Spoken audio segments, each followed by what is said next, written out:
जय हिंद बच्चों। तो कैसे हैं आप लोग? आशा करते हैं आप लोग अच्छे होंगे और आप लोगों की पढ़ाई भी अच्छी चल रही होगी। लंबे समय से वीडियो नहीं आ रहा था, आज अब से जो है आपको वीडियो लगातार मिलेगा। तो आइए आज हम सिविक्स का एक्सरसाइज 1 देख लेते हैं, लोकतंत्र में सत्ता की साझेदारी। ठीक है, तो आइए ऑब्जेक्टिव क्वेश्चन इसमें कर लेते हैं, जो भी आपका इम्पोर्टेंट क्वेश्चन है। आइए क्वेश्चन नंबर फर्स्ट देखते हैं। सामाजिक विभाजनों को संभालने के संदर्भ में इनमें से कौन सा कथन लोकतांत्रिक व्यवस्था पर लागू नहीं होता? कहता है क्वेश्चन कि सामाजिक विभाजनों को संभालने के संदर्भ में इनमें से कौन सा कथन लोकतांत्रिक व्यवस्था पर लागू नहीं होता है। ठीक है, आइए ऑप्शन देखते हैं। ऑप्शन कहता है कि लोकतंत्र में राजनीतिक प्रतिद्वंदिता के कारण सामाजिक विभाजनों की छाया राजनीति पर भी पड़ती है। लोकतंत्र में राजनीतिक प्रतिद्वंदिता के कारण सामाजिक विभाजनों की छाया राजनीति पर भी पड़ती है। यह आपका पहला ऑप्शन है।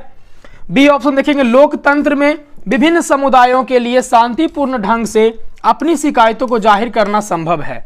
लोकतंत्र में विभिन्न समुदायों के लिए शांतिपूर्ण ढंग से अपनी शिकायतों को जाहिर करना संभव है। सही बात है, यह भी सही है। लोकतंत्र तीसरा है, लोकतंत्र सामाजिक विभाजनों को हल करने का सबसे अच्छा तरीका है। लोकतंत्र सामाजिक विभाजनों को हल करने का सबसे अच्छा तरीका, यह भी सही है।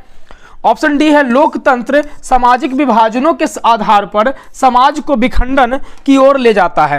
लोकतंत्र सामाजिक विभाजनों के आधार पर समाज को विखंडन की ओर ले जाता है, यह बात गलत है। ठीक है, तो आपका राइट आंसर हो जाएगा कौन लागू नहीं होता है। तो आपका क्या लागू नहीं होता है? ये डी नंबर ऑप्शन क्या होता है? लागू नहीं होता है। ठीक है, आइए क्वेश्चन नंबर सेकंड पर चलते हैं, प्यारे बच्चों देखते हैं।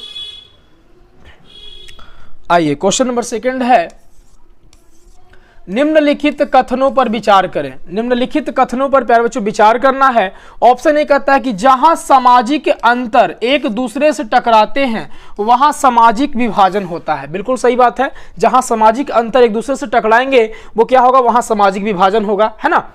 दूसरा ऑप्शन है, यह संभव है कि एक व्यक्ति की कई पहचान होती है। यह भी सही बात है, एक व्यक्ति की कई पहचान हो सकती है। तीसरा कहता है कि सिर्फ भारत जैसे बड़े देशों में सामाजिक विभाजन होते हैं। बिल्कुल गलत है, भारत जैसे बड़े देशों में और भी देशों में सामाजिक विभाजन होते हैं। तो हमारा कहता है कि इन कथनों में कौन कौन कथन सही है। तो आपका कथन कौन था? पहला और दूसरा सही था। तो पहला दूसरा क्या हो जाएगा? ऑप्शन आपका बी हो जाएगा, पहला और दूसरा क्या हो जाएगा? सही हो जाएगा। ठीक है, आइए क्वेश्चन नंबर थर्ड पर चलते हैं। निम्नलिखित व्यक्तियों में कौन लोकतंत्र में रंग भेद के विरोधी नहीं थे? प्यारे बच्चों, आपको बताना है कि निम्नलिखित व्यक्तियों में कौन लोकतंत्र में रंग भेद के विरोधी नहीं थे। ऑप्शन ए है King Martin Luther, option B है महात्मा गांधी, ऑप्शन सी है ओलंपिक धावक टॉमी स्मिथ एवं जॉन कार्लोस, और ऑप्शन डी है आपका जेड गुडी। तो प्यारे बच्चों, किंग मार्टिन लूथर, ये जो मार्टिन लूथर किंग थे, ये जो है आपका क्या थे? ये रंगभेद के विरोधी थे। ये आपका महात्मा गांधी, ये भी विरोधी थे। सी नंबर में है आपका टॉमी स्मिथ, ये भी आपके क्या थे? विरोधी थे। तो आपका राइट आंसर हो जाएगा ऑप्शन नंबर डी, जेड गुडी। जेड गुडी जो है ये रंगभेद के विरोधी नहीं थे। आइए क्वेश्चन नंबर 4 पर चलते हैं। देखेंगे दोस्तों, निम्नलिखित का मिलान करें। निम्नलिखित का मिलान करना है दोस्तों, क्या इसमें होगा ये आपको बताना है। ऑप्शन ए है पाकिस्तान का मिलान किसमें करेंगे? तो पाकिस्तान एक इस्लामिक कंट्री है, तो इसका मिलान हो जाएगा आपका क्या हो जाएगा? बा हो जाएगा। ए का किसमें मिलेगा? बा में मिलेगा। हिंदुस्तान, ये जो है आपका धर्मनिरपेक्ष है, इसका कोई अपना कोई धर्म नहीं है, है ना। और ऑप्शन सी आपका हो जाएगा, ये इंग्लैंड हो जाएगा, प्रोटेस्टेंट हो जाएगा। तो ये आपका क्या हो जाएगा? राइट आंसर ये आपका हो गया। ठीक है, आइए क्वेश्चन नंबर 5 पर चलते हैं। जब हम लैंगिक विभाजन की बात करते हैं तो हमारा अभिप्राय क्या होता है? तो लैंगिक विभाजन का मतलब होता है लिंग पर आधारित। ठीक है, लैंगिक विभाजन का मतलब होता है लिंग पर आधारित। तो देखते हैं, ऑप्शन ए कहता है स्त्री और पुरुष के बीच जैविक अंतर। बी ऑप्शन है समाज द्वारा स्त्रियों और पुरुषों को दी गई असमान भूमिका। सी नंबर है बालक और बालिकाओं की संख्या का अनुपात। और डी नंबर है लोकतांत्रिक व्यवस्था में महिलाओं को मतदान का अधिकार न मिलना। तो प्यारे दोस्तों, इसमें जो हमारा राइट आंसर हो जाएगा वो हो जाएगा समाज द्वारा स्त्रियों और पुरुषों को दी गई असमान भूमिका। क्योंकि लैंगिक विभाजन का मतलब होता है लिंग पर आधारित विभाजन, और लिंग यानी पुरुष हो या फिर स्त्री हो, तो इसी पर आपका जो असमान भूमिका जो है वो आपका क्या हो जाएगा? राइट आंसर हो जाएगा। और क्वेश्चन नंबर 6 पर आते हैं दोस्तों। भारत में औरतों के लिए आरक्षण की व्यवस्था किस संस्था में है? दोस्तों आपको बताना है कि भारत में औरतों के लिए आरक्षण की व्यवस्था किस संस्था में है। ऑप्शन ए है लोकसभा में, बी है विधानसभा में, सी है मंत्रिमंडल में एंड डी पंचायती राज व्यवस्था में। तो दोस्तों आपका राइट आंसर हो जाएगा ऑप्शन नंबर डी हो जाएगा, पंचायती राज व्यवस्था में जो है ये आपका औरतों के लिए क्या आरक्षण की व्यवस्था की गई है। ठीक है, आइए क्वेश्चन नंबर 7 पर चलते हैं।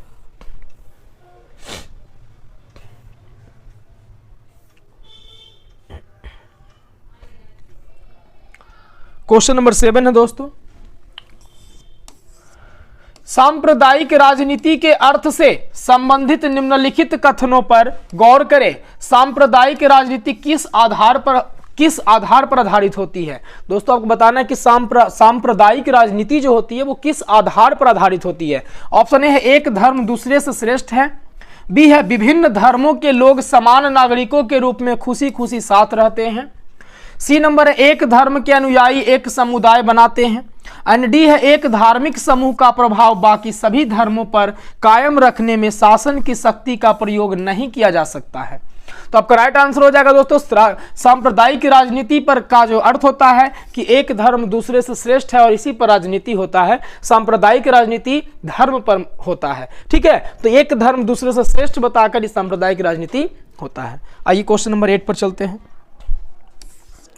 भारतीय संविधान के बारे में कौन सा कथन गलत है? भारतीय संविधान के बारे में कौन सा कथन गलत है, यह आपको बताना है। ऑप्शन ए है यह धर्म के आधार पर भेदभाव की मनाही करता है। भारतीय संविधान के बारे में कौन सा कथन गलत है? तो ऑप्शन ए कहता है कि यह धर्म के आधार पर भेदभाव की मनाही करता है। बी चलते हैं, यह एक धर्म को राजकीय धर्म बनाता है। सी कहता है सभी लोगों को कोई भी धर्म मानने की आज़ादी है। सभी लोगों को कोई भी धर्म मानने की आज़ादी है। डी कहता है किसी धार्मिक समुदाय में सभी नागरिकों को बराबरी का अधिकार देता है। क्वेश्चन था भारतीय संविधान के बारे में कौन सा कथन गलत है, गलत बताना है ना। तो पहला है कि यह धर्म के आधार पर भेदभाव की मनाही करता है, ये सही है। बी है यह एक धर्म को राजकीय धर्म बताता है, तो यह एक धर्म को राजकीय धर्म बताता है, यह आपका क्या है, गलत है। आपका यही आपका क्या हो जाएगा, आपका आंसर यही हो जाएगा कि यह एक धर्म को राजकीय धर्म बनाता है। सी था कि सभी लोगों को कोई भी धर्म मानने की आजादी है, बिल्कुल आजादी है लोकतंत्र में। डी है किसी धार्मिक समुदाय के सभी नागरिकों को बराबरी का अधिकार है, बिल्कुल ये सही है। तो आपका राइट आंसर क्या हो जाएगा, बी, यह एक धर्म को राजकीय धर्म बनाता है, यह आपका क्या है, गलत है। चलिए क्वेश्चन नंबर 9 पर आते हैं। क्वेश्चन नंबर 9 है धर्मनिरपेक्षता का क्या अर्थ है? धर्मनिरपेक्षता का क्या अर्थ है ये आपको बताना। धर्मनिरपेक्ष राज्य का मतलब होता है कि राज्य का कोई अपना धर्म नहीं होता है। धर्मनिरपेक्षता का क्या अर्थ है? ऑप्शन ए कहता धर्म से रहित, यानी कि धर्म से रहित का मतलब धर्म वहां नहीं है। बी धार्मिक श्रेष्ठता, सी है सर्वधर्म समभाव एंड डी है अल्पसंख्यकों का धर्म।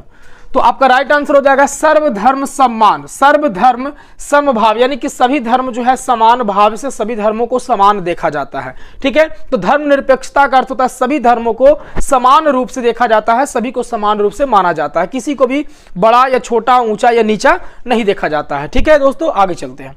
क्वेश्चन नंबर 10 है भारतीय संविधान के बारे में इनमें से कौन सा कथन सही है? भारतीय संविधान के बारे में इनमें से कौन सा कथन सही है, यह आपको बताना है। तो कौन सा सही है देखते हैं। ऑप्शन ए कहता है यह धर्म के आधार पर भेदभाव की मनाही करता है, यह धर्म के आधार पर भेदभाव की मनाही करता है, यह हमारा सही है। बी कहता है यह एक धर्म को राजकीय धर्म बनाता है, यह गलत है।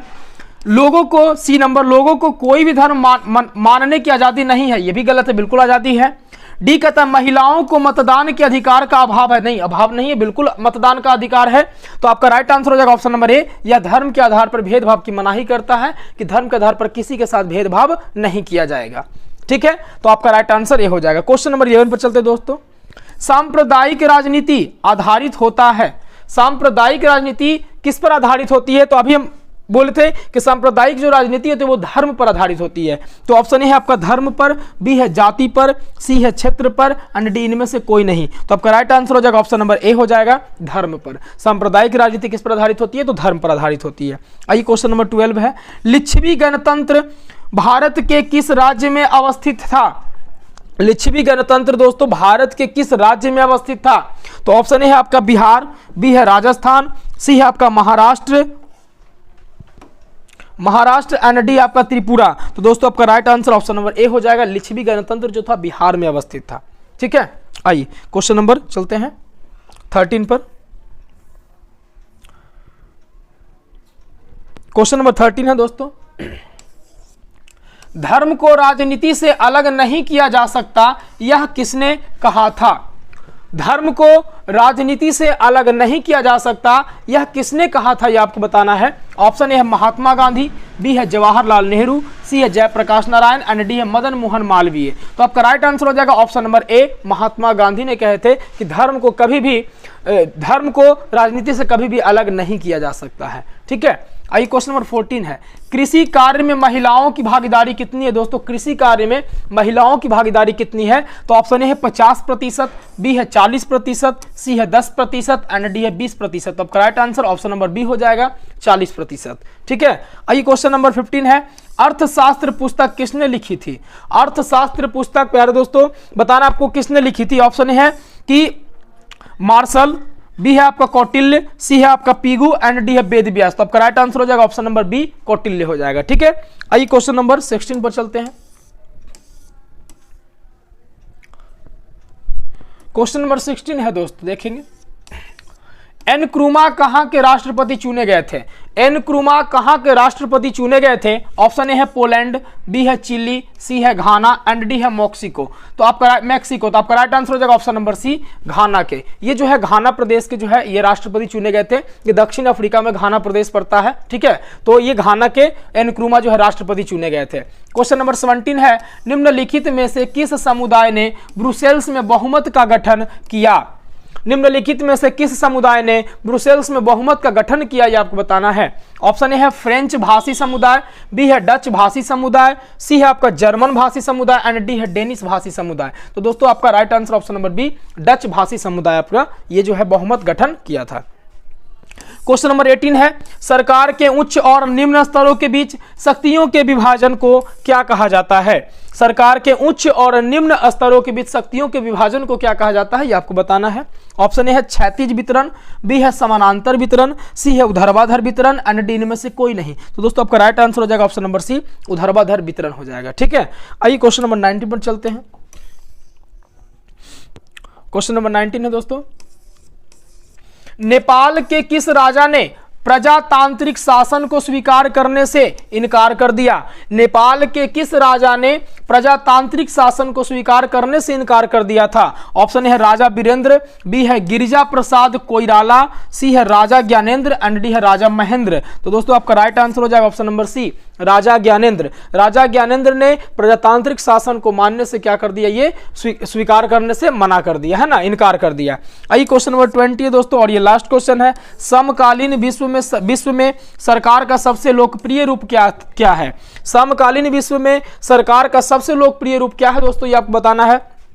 ऑप्शन ए है राजतंत्र, बी है सैनिक शासन, सी है अधिनायवाद, एंड डी है लोकतंत्र। तो दोस्तों आपका राइट आंसर हो जाएगा ऑप्शन नंबर डी, लोकतंत्र हो जाएगा। ठीक है, तो ये 20 क्वेश्चन इसमें क्वेश्चन थे एक लेसन से। ठीक है, तो आगे मिलते हैं नेक्स्ट एक्सरसाइज 2 में। तब तक के लिए आप इसको याद करें, और अगर कमेंट में कुछ और भी सब्जेक्ट का ऑब्जेक्टिव चाहिए तो आप कमेंट में जरूर लिखें।